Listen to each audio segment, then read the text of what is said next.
Ravi de vous retrouver sur le plateau de Lady vous écoute. Nous allons vous proposer un sujet qui très certainement va susciter au-dedans de vous le désir d'être soit dans la paix, la médiation ou le vivre ensemble. Ce sont ces trois thématiques que nous tâchons avec nos invités du jour de mettre en exergue pour pouvoir accompagner tout un chacun et chacun de sa fenêtre. Merci de recevoir avec nous nos invités du jour. À ma gauche, nous avons Madame Denise Latier. Bonjour. Bonjour.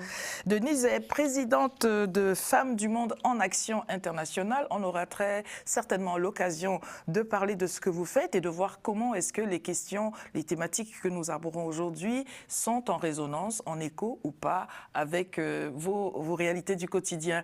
À vos côtés, Denise, Monsieur Abdou Fleur. Bonjour Abdou. Bonjour, Lady. Vous êtes juriste médiateur et président de Cap Éloquence. Vous nous en parlerez certainement. Merci à vous d'être présent. Et à ma droite, nous avons donc Frédéric Tchoungui, tout droit venu d'Allemagne. Rien que pour vous, amis téléspectateurs. Bonjour Frédéric. Merci de nous recevoir. Analyste politique, fondateur de iConnect Finance, mais beaucoup de choses à nous dire aussi sur les questions qui nous concernent ce jour. Et roulement de tambour, Madame Michèle Guillaume-Hoffnou. Bonjour Michèle. Bonjour. Michèle, vous êtes la directrice de l'Institut de médiation Guillaume-Hoffnou. Et l'Institut de médiation, c'est aussi la raison pour laquelle nous sommes là. Nous allons beaucoup parler de médiation. Et d'ailleurs, vous avez la parole, je vais vous la laisser. La médiation, vous disais-je, beaucoup pensent que c'est quand il y a un conflit, forcément qu'il y a de la médiation. Et vous disiez que non, je vous laisse la parole. Alors...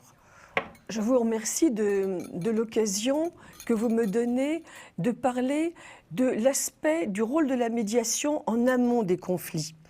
Nous sommes dans une situation où la contrefaçon a tué le produit d'origine.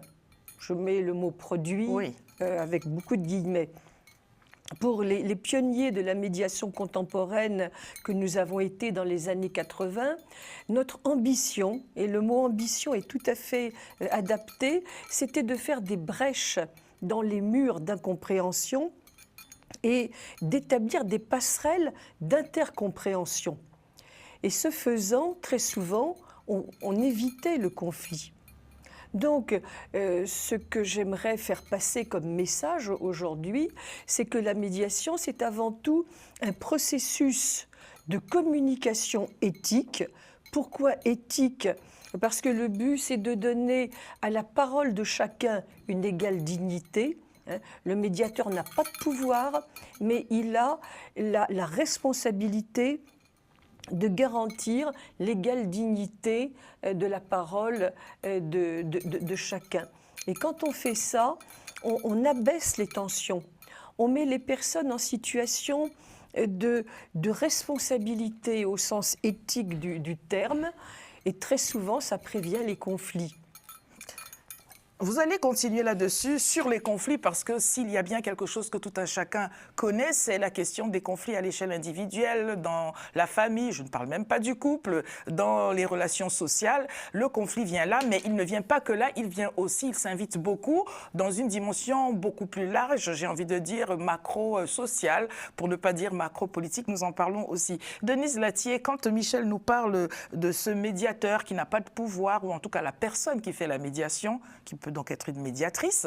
Est-ce que cela est en résonance, je le disais tout à l'heure, avec les actions de Femmes du Monde en Action Internationale dont vous nous parlez? Qu'est-ce que vous y faites et comment la médiation intervient-elle ou pas d'ailleurs? Tout à fait. Alors, pour abonder dans le sens de Madame Hoffnou, c'est que la médiation permet, comme vous l'avez dit, à juste titre, de donner de l'égalité, en fait, j'ai envie de dire, aux différents interlocuteurs. Et cela permet aussi, enfin, dire que la médiation, enfin, un médiateur n'a pas de pouvoir, je ne dirais pas cela. Je ne dirais pas cela, parce que justement, le pouvoir de la médiation est de permettre une communication, je dirais, beaucoup plus fluide et plus tempérée. Voilà. Permettre l'écoute de tout un chacun, permettre de résoudre de nombreuses incompréhensions. Donc, je dirais plutôt que le médiateur est est doté d'une mission qui n'est pas à négliger, en fait. Voilà, donc il est plutôt doté d'un pouvoir je ne saurais comment tout de suite, là, le mot m'échappe, mais... Il va revenir.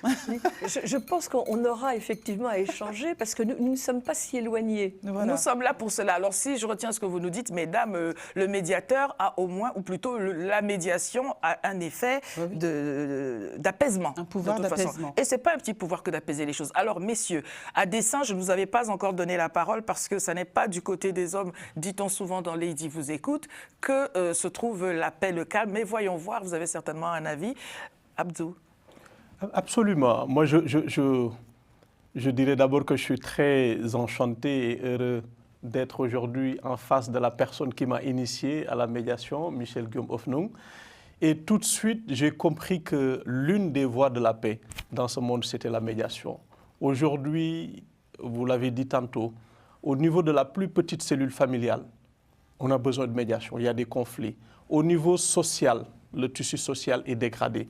Au niveau international, malheureusement, il y a le retour de la guerre. Donc aujourd'hui, à tous les niveaux, et pour avoir pendant au moins 4 ans, 5 ans servi au niveau de la diplomatie multilatérale, je comprends à quel point la médiation peut être une solution. Et d'ailleurs, si je fais allusion à l'UNESCO, le processus de décision, en tout cas quand on prend une décision, c'est par consensus. Donc aujourd'hui, on a besoin de médiation plus que jamais. C'est un rôle malheureusement qui n'est pas encore assez valorisé. C'est un rôle qui est encore assez méconnu. Mais pour moi, la voie de la paix aujourd'hui, c'est la médiation. Pour rebondir sur le débat de tout à l'heure, le médiateur n'a pas de pouvoir. Oui, je serais tenté d'être du côté de la professeure. Pourquoi? Fayot. Parce que le médiateur n'a pas de pouvoir. Le seul pouvoir qu'a le médiateur, c'est celui que lui confèrent justement les médias. Le médiateur, il est impartial. Le médiateur, il est neutre. Donc, il n'a en réalité aucun pouvoir, sauf celui que lui confère. Mais il est peut-être neutre, mais il a assurément la volonté d'apaiser les Ah situations. oui, justement, son rôle, c'est ça. C'est un aiguilleur, c'est un assertisseur. C'est surtout un accoucheur d'idées à travers le processus de communication, comme l'a défini Madame la professeure. À travers un processus de communication éthique, le médiateur arrive à sortir, à tirer du verre du nez, pour ainsi parler, ce que les médias ont en réalité dans leur cœur. Parce que très souvent, pour reprendre vraiment, je la citerai malheureusement, parce que c'est ma professeure, un train peut en cacher un autre. Très souvent, quand on fait la médiation, avec vraiment sa finesse, son savoir-être, son savoir-faire surtout, le médiateur arrive à faire sortir le vrai problème. En réalité, celui qui est mis sur la table n'est jamais le véritable problème. C'est souvent la goutte de trop qui est sur la table, mais il y a des choses antérieures qu'il faut peut-être faire ressortir. Et le vrai rôle du médiateur, c'est d'arriver à tirer chercher ces choses et à les permettre d'arriver vraiment en consensus à une solution par eux-mêmes, les médias. Lady vous écoute @gmail.com. Alors, des situations, vous en connaissez beaucoup. C'est souvent que vous voulez avoir raison ou faire entendre raison à des personnes en face. Et ça n'est pas évident. Alors, la raison pour laquelle nous mettons en discussion ce sujet, la paix, la médiation et le vivre ensemble, c'est dire que c'est une question d'interaction sociale. Nous allons donc vous écouter là-dessus, Frédéric Tchongui. J'aime à rappeler, avant que vous alliez plus loin, que vous avez quand même porté la campagne d'une certaine Hillary Clinton. C'était la première de ces dames à ce moment-là. Effectivement, ça date. Alors, pour parler de médiation, moi personnellement, je vais dans votre sens. Je pense que le médiateur a un pouvoir. Le médiateur permet la juxtaposition en réalité des deux forces en présence qui n'arrivent pas à se parler, et c'est le premier à pouvoir les réunir avant qu'on ne passe à une autre étape. Lorsque vous parlez par exemple de médiation, on va parler au sens simple de la famille. Le médiateur, par exemple, lorsqu'il y a mésentente dans le couple, c'est lui qui va faire en sorte que les deux personnes s'asseyent d'abord dans un premier temps. Donc c'est sous son autorité d'une certaine manière. Même si vous avez dit tout à l'heure que l'autorité est conférée par les deux protagonistes, moi je pense que c'est sous son autorité qu'ils s'asseyent et qu'ils essaient de trouver une solution viable qui va permettre ensuite la continuité en dehors peut-être de cette médiation, mais la continuité de ces discussions-là. Alors, pour parler dans un plan plus large, moi j'ai été, comme vous l'avez évoqué tout à l'heure, je suis le fondateur d'Iconnect Finance, mais avant cela, avant de parler de finance, j'ai d'abord été le président de Community of Global Leaders. Ça veut dire quoi? Ça veut dire que nous amenions ensemble des leaders de différents pays, de différents espaces de manière générale, à parler ensemble. Et je me souviens que vous avez été invité pour prendre la parole. Ce n'est pas de la médiation au sens littéral du terme, bien entendu, mais c'est emmener ensemble des personnes qui ne se connaissent pas. Donc moi, j'avais un peu l'impression d'être un médiateur d'une certaine manière, parce que les débats étaient sous ma direction. C'est moi qui ai donné le ton. Et ces leaders dont vous avez fait partie se sont agrégés et ont commencé à discuter ensemble. Mais ça revient maintenant à la notion, comme on l'a dit au départ, à la notion du médiateur qui se place en tant que le chef d'orchestre de l'ensemble des débatteurs. Alors, professeur Michel Hoffnung, voilà, le moins que l'on puisse dire, c'est que pour jouer ce rôle, il faut non seulement pouvoir parler, mais savoir parler. Il faut surtout savoir écouter. Et je pense que dans ce qui vient d'être dit, nous ne sommes pas si loin d'un accord. Tout est une question de sens des mots. Le mot pouvoir, moi je le comprends comme quelque chose de trop vertical pour correspondre à l'esprit de médiation. Je préfère utiliser le mot puissance. C'est-à-dire que le médiateur, il a de la puissance, mais c'est une puissance qu'il partage avec les autres. Il les met, avant de commencer la médiation, il les met en situation de dire « c'est vous les experts de la situation, c'est vous qui, volontairement ou involontairement, avez co-construit cette situation. Et vous avez la puissance de chercher en vous les solutions et puis surtout la responsabilité de vous écouter. » Donc je pense que je résumerai en disant que la puissance du processus de médiation vient de l'absence de pouvoir vertical du médiateur. Et le médiateur, c'est un fabricant d'assertivité. C'est-à-dire, il donne aux gens le sentiment d'avoir la possibilité de changer la situation. Oui, et c'est l'affirmation tranquille de soi. Alors, je vais rester sur ce que vous dites. On voudrait comprendre que cela peut intervenir dans le cadre de l'entreprise, de la famille, vous l'avez dit, du couple bien évidemment, et des relations associatives, sociales et internationales. Parce que s'il y a bien quelque chose quand même où on comprend qu'il faut une tierce partie pour apporter une autre solution, c'est l'échiquier international dont on est peut-être seulement spectateur. On se dit, ah tiens, on apprend qu'il se passe ceci et cela dans le monde, mais comment va-t-on faire pour que les choses changent? Et en général, quand on dit comment, on pense à qui peut faire quoi. Alors, nous avons tous en mémoire des héros, des Kofi Annan, des Federico Mayor, et vous nous en parlerez volontiers si vous le voulez bien, et d'autres encore. D'ailleurs, oui, sur Federico Mayor, alors Federico Mayor a été directeur général de l'UNESCO et j'ai eu le bonheur de le rencontrer à l'occasion d'un débat où ma formule « processus de communication éthique » lui a beaucoup parlé. Et donc, depuis, on a cheminé ensemble. Il m'a nommé sa déléguée représentante avec tous les pleins pouvoirs au Liban et au Moyen-Orient. Et ce qui lui a parlé, c'est cette idée de processus de communication éthique.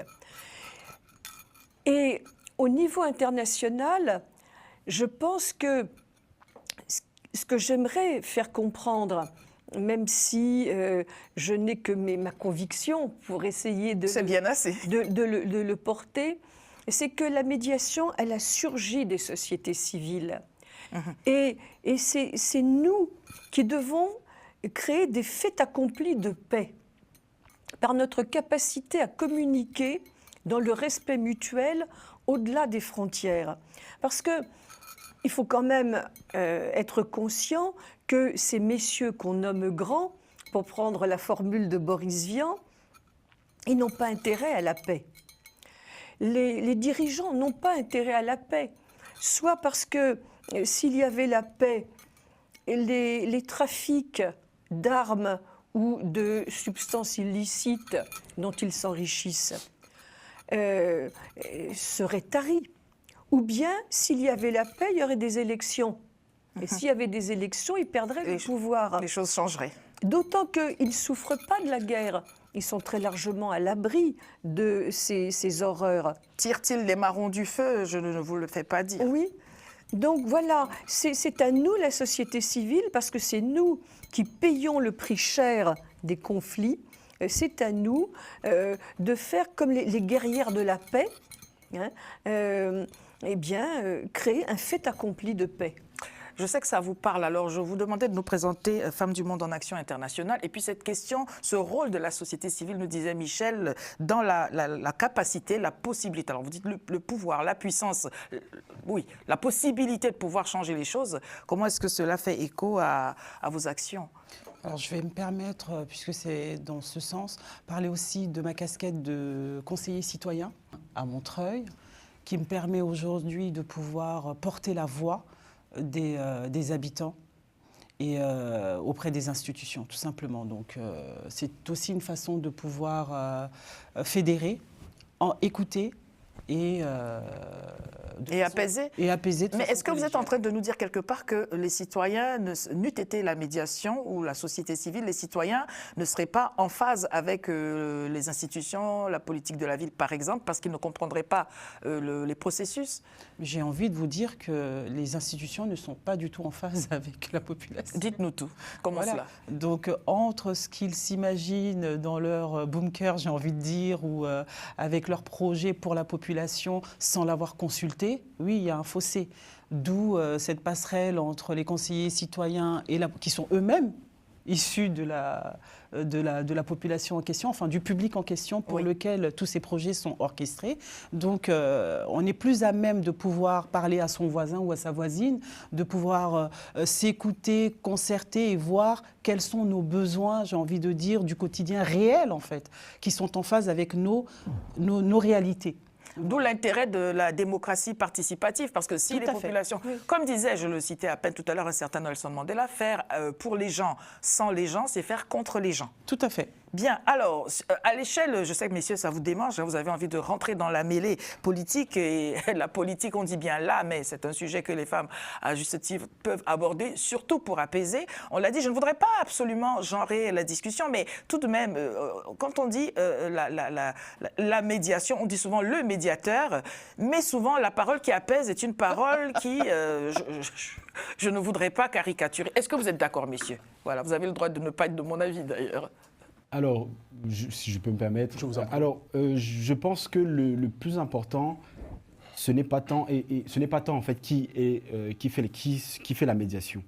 Dans les deux interventions que j'ai écoutées de manière très précise, on voit bien que les gros problèmes en général au niveau de la communauté internationale, c'est que le médiateur ne fait pas en réalité partie du conflit. C'est-à-dire qu'il est tellement extérieur au conflit que les prérogatives qu'il va donner, et transmettre, vont être totalement en décalage, premièrement, mais aussi en désaccord parfois avec ce que veulent réellement les partis, parce qu'ils ne connaissent pas le fond du problème. C'est pour ça que moi, dans mon organisation, lorsque je faisais iConnect Learners aussi, parce qu'il y a aussi Learners pour ceux qui apprennent, il y a ce volet-là, mais aussi Community of Global Leaders, nous avions le volet où il est important que lorsque nous souhaitons, parce qu'on parlait aussi de médiation, nous donnions des cours sur la médiation, il est important que la personne qui résolve le conflit soit une personne du village. Lorsque je dis du village, bien sûr, c'est de l'écosystème. Voilà, c'est une voie de fait, c'est une caricature, mais il faudrait que ce soit très important que s'il y a un conflit qui est régionalisé, par exemple, je vais prendre un exemple bien concret, par exemple, je suis Camerounais, donc le Cameroun et le Nigeria, il faudrait que ce soit des Camerounais et des Nigérians qui arrivent à s'asseoir pour résoudre le conflit. Pourquoi? Parce que ce sont leurs intérêts qui prédominent. Au lieu de prendre un observateur extérieur, par exemple un Américain, je prends un exemple, qui va venir sur place, qui va essayer de poser un diagnostic en 2 semaines, alors qu'il ne comprend pas le fond du problème.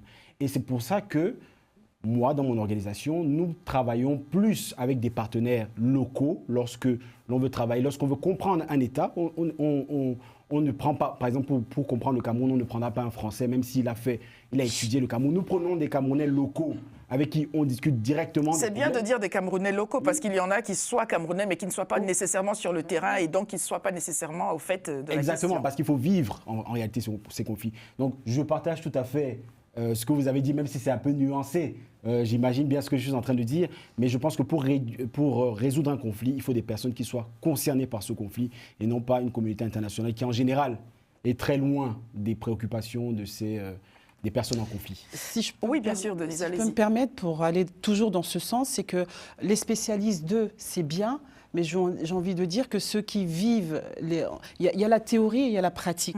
Donc quand au quotidien nous sommes confrontés à des choses qui nous parlent et que nous vivons, ben, nous sommes à même en fait de nous asseoir avec nos concitoyens pour pouvoir dire bon bah là qu'est-ce qu'il faut faire, comment est-ce qu'on va orchestrer les choses, comment est-ce qu'on va porter les choses, comment est-ce qu'il faut amener les choses devant les décideurs, hein, les institutions, pour qu'on ait gain de cause. Et les sujets sont... Alors, si on était de mauvaise foi, la question que l'on pourrait se poser au regard de ce que vous dites toutes les deux, c'est que puisque les personnes concernées sont sur le terrain, comment se fait-il qu'elles n'aient pas pu empêcher qu'on en vienne à une situation de blocage ou de blocus, peu importe, puisqu'elles sont là, elles auraient pu apporter une solution. Pourquoi faut-il qu'on en vienne à une situation complètement coincée et qu'il faille que, par défaut, d'aucuns se disent on va s'intéresser à ceci, à cela. Abdou, je vous laisse la parole là-dessus. Alors, pour répondre à votre question, comme l'a dit Jérôme, je crois, Frédéric, ce n'est pas une question Jérôme, ça me va peut-être bien, mais d'homme ou de femme, C'est joli aussi. mais il faut reconnaître aussi que les femmes, traditionnellement, ont ce rôle de femmes, mères, éducatrices, et souvent qui sont vraiment au bout et à la fin de toute chose. À ce niveau, les femmes ont un très grand rôle à jouer, notamment dans les pays en conflit. Où vraiment Mais pour autant qu'on leur laisse la parole, parce qu'on sait très bien que la parole des hommes a du crédit dans l'espace public et que les femmes n'ont pas nécessairement voix au chapitre. Là aussi, malheureusement, traditionnellement, dans beaucoup de sociétés, on a des sociétés patriarcales qui font que l'homme est toujours. Mais honnêtement, si on se fie au rôle traditionnel que peut jouer la femme, les femmes peuvent être de très grandes médiatrices et très souvent, elles réussissent beaucoup de choses. Je rebondis sur une question. Excusez-moi, peuvent être ou sont?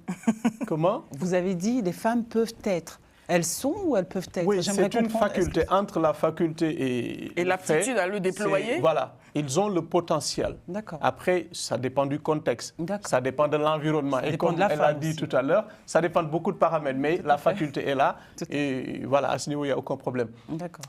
Et Michel, sous l'œil avisé de Michel, très souvent, la vérité aussi est que il faut que les médiateurs soient formés à la médiation, quel qu'il soit. Je reviendrai sur le deuxième point.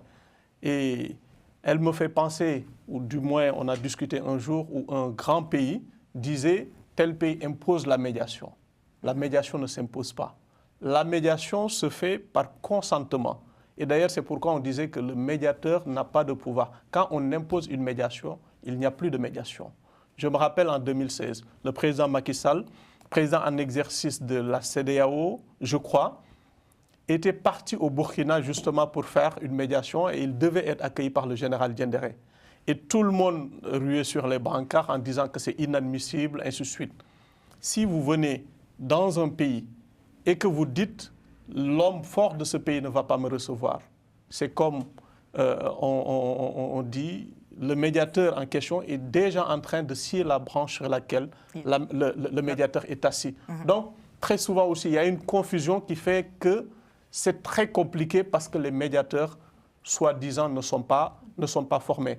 J'insiste par contre sur la nécessité absolue, souvent, par rapport à nos traditions, d'avoir un local, pourvu aussi qu'il soit formé. Très souvent, dans certains pays, comme le Sénégal, que je connais très bien, il y a ce qu'on appelle, et c'est partout en Afrique d'ailleurs, l'arbre à palabres, qui Sous traditionnellement... lequel les femmes n'ont pas de place. Je ferme la parenthèse. Malheureusement, et c'est un combat. Et là aussi, je crois, j'ai été très ravi de participer à une émission en juillet sur la Journée internationale de la femme africaine. Je crois que les hommes doivent même porter, je crois, ce combat pour donner plus d'espace, plus de place à la femme. Aujourd'hui, on parle d'égalité, mais cette égalité aussi doit être une réalité. Elle doit être visible, palpable, elle doit se matérialiser. Madame Latier. Oui, allez-y. Rentrez dans la mêlée, s'il vous plaît. De réagir par rapport. Oui, tout à l'heure, vous avez parlé des genres, dans le sens où vous avez l'impression que les femmes sont moins médiatrices, ou bien sont moins dans ce rôle-là, plutôt, que les hommes. Lorsqu'il y a une médiation, je pense que l'erreur que l'on fait lorsqu'on se positionne, lorsque la femme se positionne, c'est qu'en général, et je parle parfois dans la famille, je vais prendre le cas de la famille précis, c'est que lorsqu'une femme veut faire une médiation, parfois elle vient avec les attributs des hommes. Tandis que si la femme reste dans son rôle de femme, c'est-à-dire que lorsque je dis qu'elle reste dans son rôle de femme, ça veut dire qu'elle vient avec ses attributs de femme qui sont totalement différents des nôtres, vous verrez que les résultats sont aussi bons. C'est peut-être là le problème qu'on a en général, parfois dans les familles, c'est que la femme veut parfois se mettre dans la situation de l'homme, veut parfois avoir les attributs de l'homme, et lorsqu'elle vient pour faire la médiation, ça bloque. Tandis que si elle vient avec ses attributs de femme qui sont tout autres, qui sont l'amour, en tout cas qui l'expriment mieux que nous, d'une certaine manière, en tout cas que moi personnellement, qui sont plutôt dans un rôle qui est le sien et dans une figure qui est la sienne, vous verrez que les choses se décanteront très bien. Pourquoi? Parce que la femme a ses propres forces et nous avons les nôtres. Et les hommes ont leurs propres faiblesses. Exactement. Alors, Lady vous écoute @gmail.com. Vous n'êtes certainement pas de l'avis de tous nos invités sur le plateau, mais vous avez bien quand même des choses en commun. Nous sommes intéressés de le savoir. Merci de bien vouloir nous adresser votre point de vue à notre adresse Internet et nous remettrons cela à nos invités. Nous aurons l'occasion de continuer cette discussion puisqu'on ne fait pas le monde en un seul jour. Nous parlons de la paix, de la médiation et du vivre ensemble. Frédéric Tchoungui vient de nous dire à l'instant que les femmes, lorsqu'elles s'invitent dans le rôle de la médiation, elles y viennent avec des attributs d'hommes. Alors, pour faire la transition et donner la parole aux autres, voulez-vous préciser quels sont donc ces attributs qui seraient ceux des hommes et ceux des femmes? Prenez des notes, amis téléspectateurs. Non, honnêtement, c'est subjectif. C'est-à-dire quoi? C'est-à-dire que ce que je veux dire par là, c'est que la femme et l'homme dans la maison, prenons dans la maison, c'est parce que ça parle à tout le monde, dans la maison, la femme a son rôle, l'homme a son rôle. Et comme moi je dis, c'est une juxtaposition des rôles en réalité. Les forces des femmes, les hommes ne les ont pas. Je pense que les forces des hommes, les femmes ne les ont pas forcément. Et chacun maintenant vient, et c'est pour ça qu'on parle plutôt de mise en commun des forces, plutôt qu'une juxtaposition en réalité du processus dans la maison d'une certaine manière, que d'avoir deux personnes qui sont fortes et qui n'arrivent pas à communiquer. Pourquoi? Parce qu'elles se mettent dans les mêmes dispositions. Et donc c'est pour ça que, ce que je veux dire, c'est simplement pour terminer, oui, bien sûr, c'est que la femme a des attributs bien précis. Et je pense que elles sont subjectives, c'est ça le truc, c'est que pour certaines personnes, elles sont plus dans un sens, pour d'autres, elles sont plus dans d'autres. Mais ce que je veux dire par là, c'est que la femme doit rester avec ses attributs, les hommes ont leurs attributs, et de ce fait-là, il y a une juxtaposition et ça fonctionne très bien. Que chacun reste à sa place et les vaches seront bien gardées. Oui, professeur Michel, nous vous écoutons. Plutôt que de rester sur ce terrain glissant de ce qui est l'essence féminine et l'essence masculine, j'aimerais utiliser l'ouverture de la question de Lady.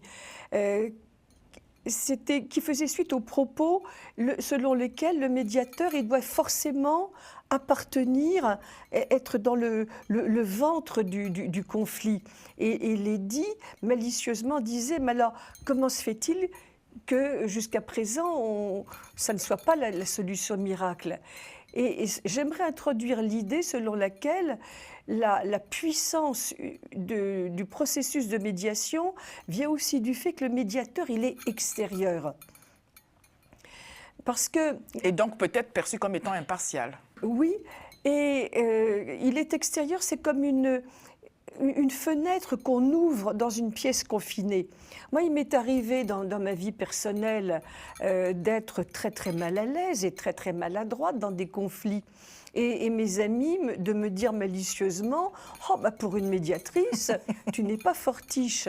Et je leur disais « Mais attention, dans la situation de ma famille, je ne suis pas médiatrice puisque je ne suis pas tiers ». L'originalité de la médiation par rapport à ces modes traditionnels que je respecte infiniment, mais c'est que le médiateur, il est tiers, il est impartial et il est sans pouvoir. Alors, ce n'est pas par une manie de professeur de droit que j'insiste sur ces caractéristiques de médiateur. C'est tout simplement parce que notre monde est dans une situation tellement tragique, nos sociétés sont dans de telles situations de fragilité qu'il est important de bien différencier par des critères précis tous les modes très respectables qui sont susceptibles d'apporter des solutions. Et là, ce que vous avez décrit, je le qualifierais plutôt soit de négociation, soit de conciliation, et je respecte ça et c'est très utile, mais il y a des moments où ça ne fonctionne pas et il faut faire intervenir quelqu'un.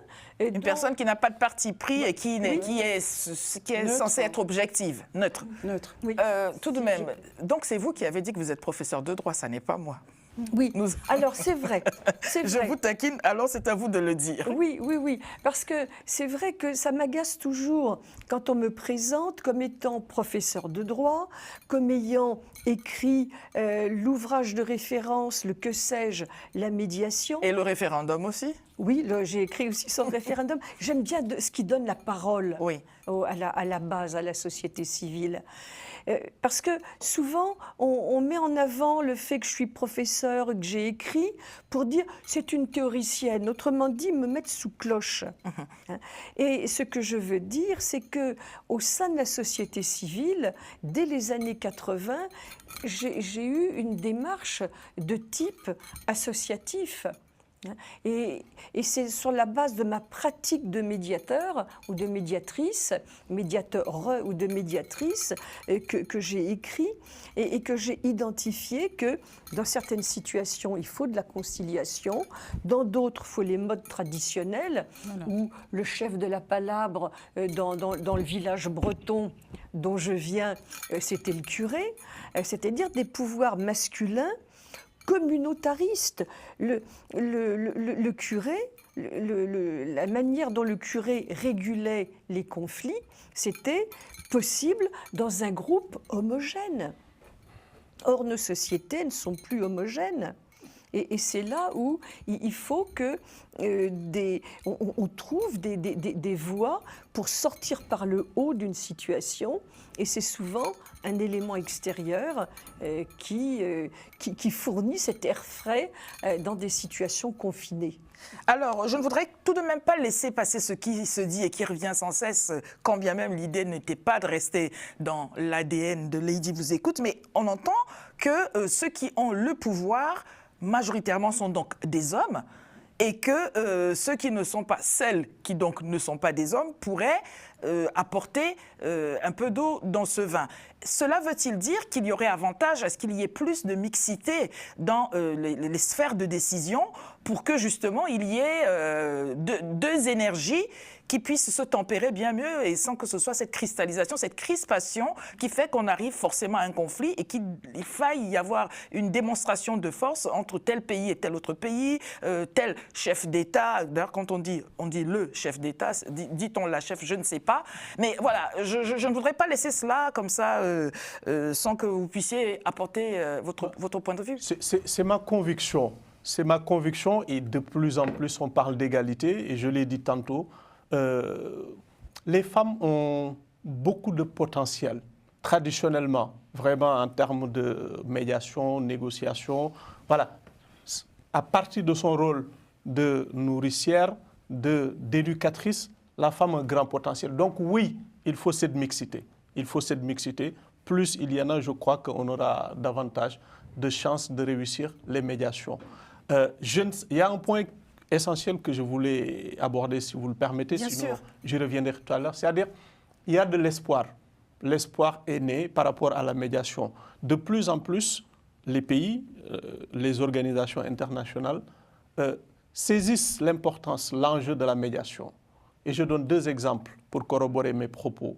La France, après les événements de juillet dernier, à travers un rapport intitulé « Rapport à la Première ministre » au Premier ministre, comme vous l'avez dit tout à l'heure, je crois qu'on dit au Premier ministre. Donc, justement, prévoit une loi qui permettrait de reconnaître la pratique de la médiation. C'est une avancée et je crois que c'est extrêmement important. L'UNESCO, toujours à travers un rapport qui s'intitule « Parlons-en », mentionne que 89% des conflits naissent dans les pays où le dialogue interculturel est très faible, donc 1,5 milliard. Et l'objectif de ce rapport, justement, c'est d'outiller, c'est dans une logique pédagogique, c'est de donner des éléments au pays. Donc l'espoir n'est pas permis. Et moi, une référence, une personne... L'espoir n'est pas permis. L'espoir n'est pas perdu, je veux dire. Lapsus révélateur, monsieur Fleur. L'espoir est permis, l'espoir est permis. Vous avez dit ce que vous aviez dans le ventre. L'espoir est permis. Honnêtement, je ne pourrais pas dire le contraire. L'espoir est permis. Et je voudrais que les médiateurs que nous sommes se saisissent vraiment des travaux, des réflexions d'un homme, l'homme de sage, l'homme de science, l'homme de Bandiagara, Amadou Hampâté-Bâ, qui parlait de la compréhension mutuelle. Aujourd'hui, dans ce monde, on a un problème de compréhension et il faut aller vers cela. Il faut aller vers la compréhension mutuelle et je pense que pour cela, les médiateurs doivent prendre leur bâton de pèlerin pour un peu amener tout le monde et à tous les niveaux. Denise Latier, monsieur disait à vos côtés, la médiation doit s'apprendre. Alors, est-ce que vous êtes d'accord avec lui ou pensez-vous que c'est peut-être des facultés innées qu'il y aurait chez une telle ou une telle autre personne, cette capacité, cette propension, ce désir et cette volonté de pouvoir amener de la paix là où il y a du conflit, où qu'il faille apprendre? Parce que quand on va dans l'apprentissage, on est déjà quelque part en train de créer une fracture parce que peut-être que tout le monde n'a pas eu le bonheur d'être élève du professeur Michel Ofnou, spécialiste de la médiation. Et donc là, on disqualifie déjà involontairement quiconque voudrait pourtant apporter... Ne m'arrachez pas les mots de là. Je vous ai marché sur la langue, pardonnez-moi. Vous avez la parole. Alors, en fait, c'est que j'ai écouté un peu ce qui a été dit là et je vous avoue que il ressort de la richesse culturelle, encore une fois. C'est-à-dire que monsieur Frédéric parlait tout à l'heure du Cameroun. Son exemple était basé sur la famille, entre guillemets, au Cameroun. Madame Evenou, de sa grande, de sa renommée, parlait un peu, je dirais, de son œil de professeur en droit. C'est ça qu'elle n'est pas, dont elle ne veut pas mettre en avant. Qu'elle ne veut pas mettre en avant. Mais qu'elle est médiation, en matière de médiation. Mais qu'elle l'est. Et j'ai envie de dire que, et elle est aussi originaire de l'Occident. Donc j'ai envie. Monsieur à mes côtés est du Sénégal. Monsieur Fleur. Voilà, Monsieur Fleur est du Sénégal. Moi, je suis de la Côte d'Ivoire. Et je dis qu'il y a trop de... Comment dire? En ce qui concerne la médiation, il y a plusieurs cas de figure. Il y a plusieurs cas de figure et tout est culturel aussi. Voilà, on a parlé de la médiation en famille. Si c'est du côté de l'Afrique, j'ai envie de vous reprendre sur ce que vous avez dit tout à l'heure. Vous avez parlé de la femme qui a tendance à... entre guillemets, à se travestir en homme quand elle veut prendre la parole. Ce n'était pas au niveau de l'Afrique, c'était au niveau de manière générale. De manière générale. Avec la montée du féminisme, etc. Je vais même plus loin. Bon, alors, parfois, moi, je vais... tendance à... Moi, je vais dissocier les choses. C'est-à-dire qu'au niveau de la femme africaine, je pense que la femme africaine n'a pas de publicité à faire à ce niveau, même si on a voulu, entre guillemets, la victimiser. Je pense que la femme africaine, à part entière, elle n'a même pas besoin de revendiquer, en fait, le pouvoir de décision qu'elle a au sein de la société africaine. C'est-à-dire qu'elle ne, de façon taboue et de façon culturelle, elle ne le revendique pas, mais c'est elle qui prend les décisions, ce sont elles qui prennent les décisions en aparté avec les hommes. Donc ça, c'est quelque chose que moi je sais au niveau de l'africaine que je suis. Maintenant, par expérience et par vécu et par intégration, je sais que les femmes de l'Occident ont bataillé fort et dur pour pouvoir être à égalité avec les hommes. Certaines, bien sûr, comme vous le disiez tout à l'heure, ont tendance à faire comme les hommes ou pas. Simplement, elles se comportent comme elles ont envie de se comporter. Mais un homme reste un homme, une femme reste une femme. Et je pense que selon la façon d'être ou la vision, le mental de tout un chacun, on prend les décisions telles qu'on a envie de les prendre. Mais je dissocie bien. Hein. Concernant la femme africaine, elle n'a pas de publicité à faire à ce niveau-là. Elle prend des décisions, elle les prend en aparté sans avoir besoin de revendiquer quoi que ce soit. Maintenant, le monde étant ouvert sur le monde, Je rebondis On a juste tendance à rapidement toucher. par Alors, rapport à la madame question. nous dit que la Optimiser, oui, elle c'est nous bon. dit que la barbe dit le matin ce que lui a dit le pain le soir. Tout à fait. Oui, Frédéric. Non, je pense qu'il y a méprise. Ce que je veux dire par là, ce que j'ai simplement voulu exprimer, c'est que la femme a ses attributs. C'est pour ça que tout à l'heure, on a parlé d'une médiation, d'inclure plus les femmes dans la médiation. Parce qu'on se rend compte que lorsque ce sont des hommes, ils ont peut-être des modes de procédé qui n'arrivent pas forcément au résultat que l'on souhaite. Parce que si on met une femme, elle aura peut-être un autre mode de procédé, c'est possible, qu'elle va apporter et peut-être trouver une autre solution. Parce Je que suis moi, pas je pense, d'accord. moi, personnellement, je pense que l'homme et la femme sont foncièrement différents. De par leur, Oui. de par leur approche et de comment elles s'expriment dans la société, Oui. il y a des différences. Donc ça veut dire qu'il y aura peut-être un mode de pensée qui sera différent lorsqu'il y aura des conflits. Moi, je le vois dans la famille. Dans la famille, si on parle de famille traditionnelle, africaine, comme vous avez voulu prendre l'exemple, l'homme est plus, entre guillemets, celui qui va prendre une décision sans prendre en compte réellement ce que souhaite l'ensemble de la famille. Il va prendre la décision. Vous parlez qu'il faut. d'un tyran, là, Oui. c'est ça? Non, c'est Bah pas oui. non, moi, j'ai été élevé comme ça. Oui, Et voilà. c'est pour ça que ce sont mes valeurs. Oui. Et la femme aura tendance, avant qu'on arrive à la situation radicale qu'elle peut aussi prendre, je pense qu'il y aura quand même un procédé avant cela. Pourquoi? Parce que dans nos familles traditionnelles, la femme est plus au fait de ce qui se passe dans la maison. Bien plus que celui qui n'est jamais Il là. faut être clair. Il faut être clair. Dans Mais nos on peut sociétés avoir aussi, traditionnelles. on peut avoir Oui, aussi attendez. Oui. affaire à une femme tyran qui va prendre des peut-être, décisions bien sûr. assez Non, c'est pour ça que je dis- désastreuses c'est pour la ça que famille. C'est pour ça que je dis. C'est de ça, il ne faut manière pas se leurrer, en non, fait. C'est pour ça que je dis de manière générale. Voilà. Voilà, pour ça que je dis de manière générale. Donc, juste pour terminer, Oui. donc ça, c'était mon premier point. Oui. Deuxième point, pour vous répondre par rapport à ce que vous avez dit lorsque vous avez parlé de la médiation et qu'il faut il faut souvent un médiateur extérieur. Moi, en tant qu'analyste politique, parce que moi, je suis analyste politique, c'est une de mes casquettes. Moi, je fais de l'analyse bête et méchante. C'est-à-dire que nous avons mis en place des organes, comme par exemple les Nations Unies, à la base des Nations Unies, la Société des Nations. C'était quoi? C'était leur rôle, c'était pas forcément de la médiation, mais c'était plutôt de l'organisation. On est d'accord. Et la Société des Nations, qu'elle sert? Elle sert des intérêts impérieux, il faut le dire.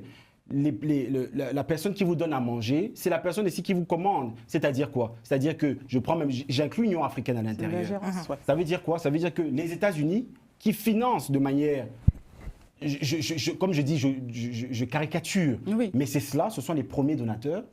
C'est eux qui vont, lorsqu'il y aura, par exemple, des conflits sur place, et qui vont envoyer, parce que vous connaissez sans doute la situation de l'AES, vous connaissez les pays de l'AES, Mali, Niger, et le dernier m'échappe, Mali, Niger, et Burkina Faso, bien entendu. Il y a eu dans ces pays-là ce qu'on appelle la MINUSMA, la MONUSCO, bref, des armées qui sont des armées, entre guillemets, des Nations Unies, en tout cas des casques bleus, peu importe, qui venaient sur place pour pouvoir gérer les conflits. Oui. Ils sont arrivés il y a 10 ans. Par exemple, je vais prendre le cas du Burkina Faso, ou du Mali, pardon. Ils sont arrivés il y a 10 ans. Ils sont restés de 2013 à 2023. Ils n'ont réglé aucun problème. C'est-à-dire qu'ils ont fait de l'ingérence. Ils se sont tropicalisés. Voilà, ils n'ont géré aucun problème et maintenant ils ont été mis dehors. C'est pourquoi je dis ça, pourquoi je prends cet exemple. Et pourquoi je prends cet exemple? Je prends cet exemple parce que je me rends compte que les forces extérieures, c'est-à-dire vous avez parlé des Nations Unies, vous avez parlé de l'UNESCO par exemple, qui viennent régler des conflits sur notre territoire, sur le territoire africain, je dis le nôtre, en tant continent. qu'Africains, ne sont pas au fait. Pourquoi? Parce qu'ils défendent des intérêts extérieurs. Et donc, ils vont venir faire asseoir les parties prenantes. Les parties prenantes vont discuter entre elles, certes, mais comme elles ne régleront pas le fond du problème, elles vont se faire, entre guillemets, jeter à l'extérieur du pays. Pourquoi? Parce qu'au final, on va se rendre compte que la solution qu'ils ont amenée n'est pas une solution pérenne sur le long terme, parce que le problème est la gangrène. Je termine, juste une minute. Je termine, après je ne parlerai plus. Mais si vous parlerez. On se rend compte que la gangrène est plus importante parce que les personnes qui sont concernées, en réalité, n'ont pas été ceux qui étaient en aval de la décision, même parfois, d'accueillir ces Nations Unies sur leur territoire. Eh ben oui. Ça a Et été donc, c'est là où le bas blesse. imposé. Et c'est pour cette raison que, juste pour terminer 10 secondes, c'est pour cette raison que il est très important, et moi, à mon sens, de régionaliser la décision des conflits. Lorsque je dis régionaliser, s'il y a un problème entre le Burkina Faso et le Mali, j'ose espérer que, par exemple, le Niger soit plus à même, les représentants Bien sûr. du Niger qui soient formés, La soient CEDEAO. plus à même de pouvoir régler ces conflits. Encore que des ressortissants des deux pays en conflit pourraient faire valoir que le Niger, c'est pas les deux pays concernés. Mais bon, je veux dire, on va extrapoler. Alors, il vous a démangé là où ça vous gratte. Rebondir par rapport à ce qu'il a dit. Alors, j'aurais plutôt tendance à prendre peut-être un autre exemple, parce que là, on ne peut pas parler de médiation. Moi, par principe, je suis convaincu que la solution du tout militaire n'est pas viable. Deuxième chose, en l'occurrence, quand on parle des casques bleus, je crois que là, tout le monde est d'accord qu'il faut réformer les Nations Unies. Le chapitre 7, maintien de la paix. Il faut maintenir la paix là où il existe la paix. Malheureusement, très souvent, un soldat, un militaire qui a une arme et qui dit « je ne me mêle de rien mais comment on peut régler un conflit dans ce cas de figure? Comment on peut maintenir la paix en étant statique? Je ne bouge pas. Donc, à ce niveau, c'est beaucoup plus problématique, je crois.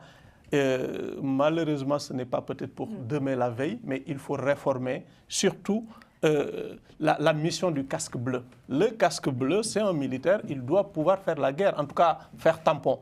Même si le casque est bleu. Alors, tout de même, oui, j'aimerais bien qu'on parle donc de ce vivre ensemble, parce que ce sont les politiques qui mettent en avant la notion du vivre ensemble. Et on voudrait, du côté des de l'administration, des décideurs, que les populations, les administrés soient dans le vivre ensemble, sauf que quand les administrés regardent celui qui en fait injonction, il n'y a pas nécessairement cette paix ou cet exemple pour pouvoir le décliner dans la vie du quotidien.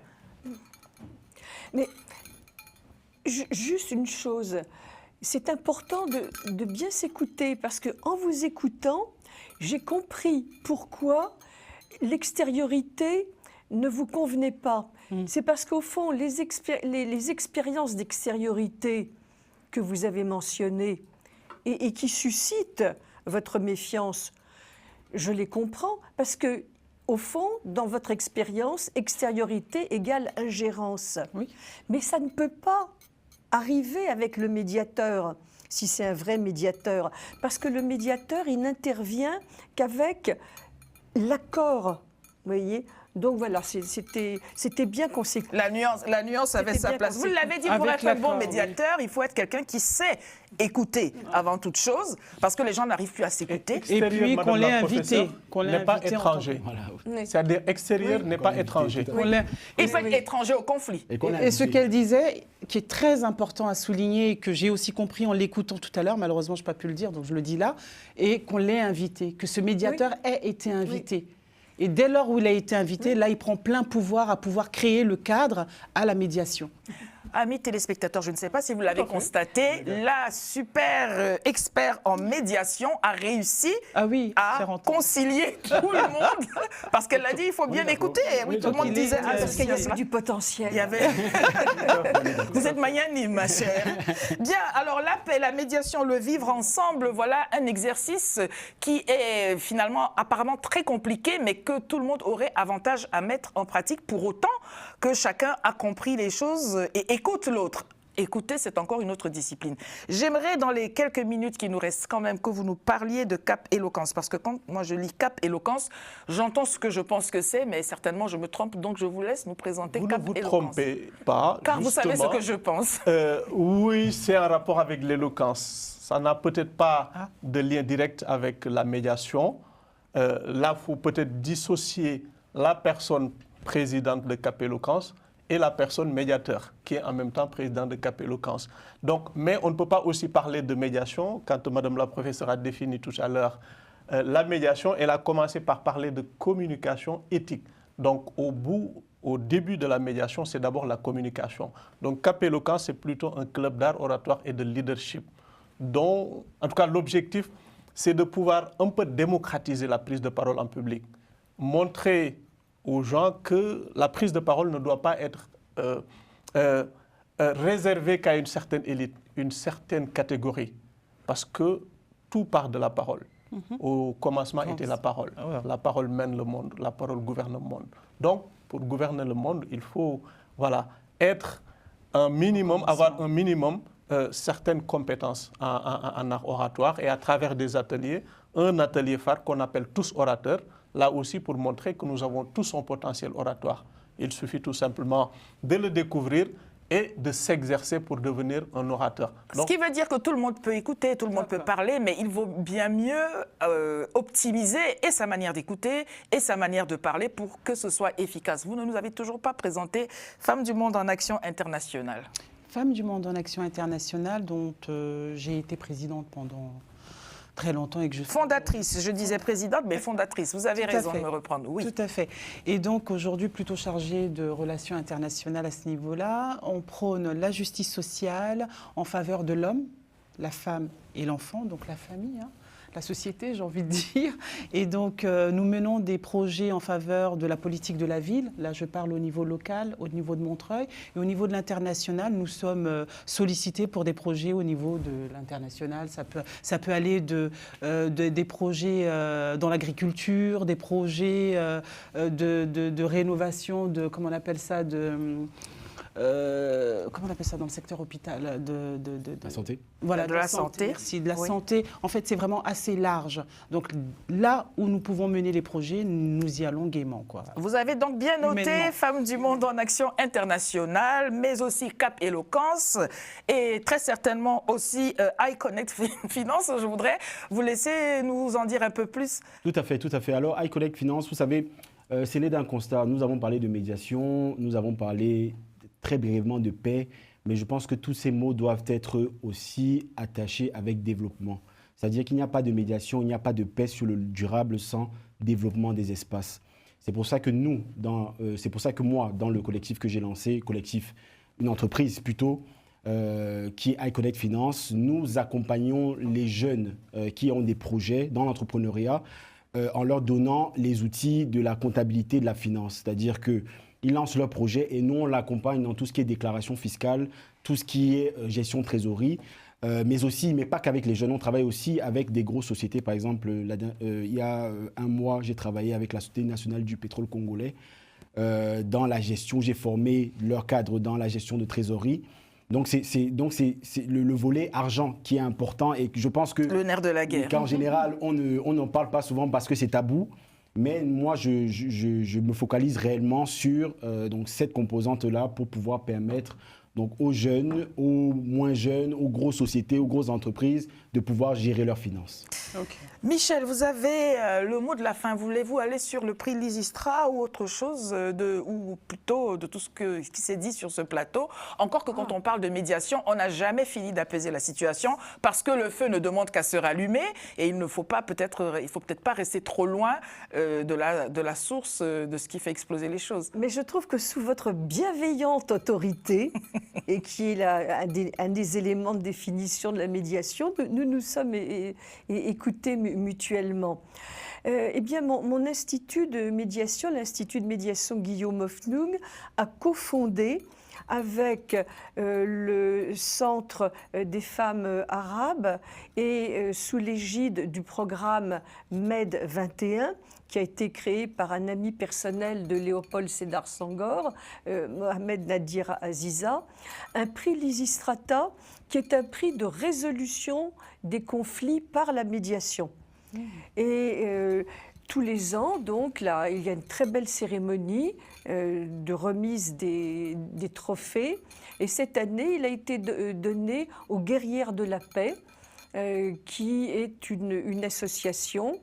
Ce n'est pas un oxymore, c'est une association qui met en vraie présence, les femmes palestiniennes et les femmes israéliennes qui partagent des deuils et qui se disent c'est trop bête. C'est trop, on ne va pas fabriquer du deuil, parlons-nous. Donc voilà. Formidable. Mais Lady, quelle que soit l'éloquence et l'implication des uns et des autres, j'ai conscience que, en tous les cas, je n'ai pas réussi à exprimer quelque chose qu'une petite chanson. On va finir dessus. Petite chanson pour finir dans Lady vous écoute sur la paix, la médiation et le vivre ensemble. Nous vous écoutons. Alors, le vivre ensemble, il se trouve qu'en 2000, j'ai eu la responsabilité officielle à l'occasion du séminaire intergouvernemental de Créteil, de définir la médiation et de poser les bases de ces principes de fonctionnement. Donc, j'ai proposé au groupe d'experts qui étaient réunis cette définition qui était celle de mon que sais-je. Et j'ai eu le bonheur de voir que cette définition, eh bien, elle a été proclamée par les gouvernements le 22 septembre 2000. Donc, j'ai la maternité de la définition de la médiation. Et c'est là que vous allez nous faire une petite chanson Et, pour finir, parce qu'on est hors alors, temps bientôt. Voilà, c'est une chanson qui... Chantez-nous là, Michel, Oui. si vous êtes d'accord. Oui. Juste, voilà. racontez-nous là pas. On peut vivre sans richesse, presque sans le sou. Des seigneurs et des princesses, il y en a plus beaucoup. Oui, mais sans la tendresse, on ne le pourrait pas. Non, non, non, non, on ne le pourrait pas. Même les bébés le savent. Alors ça serait bien que ces messieurs qu'on nomme grands le sachent. Merci à tous les quatre d'être venus. Rendez-vous dans notre programme prochain. Bravo. Je vais finir sur ce que vous aviez dit à Abdou Fleur. Au commencement était la parole. Et là où il y a la parole, il faut qu'il y ait l'écoute. C'est pour ça que nous sommes ensemble. Lady vous écoute. Au revoir. Au revoir. Au revoir. Merci.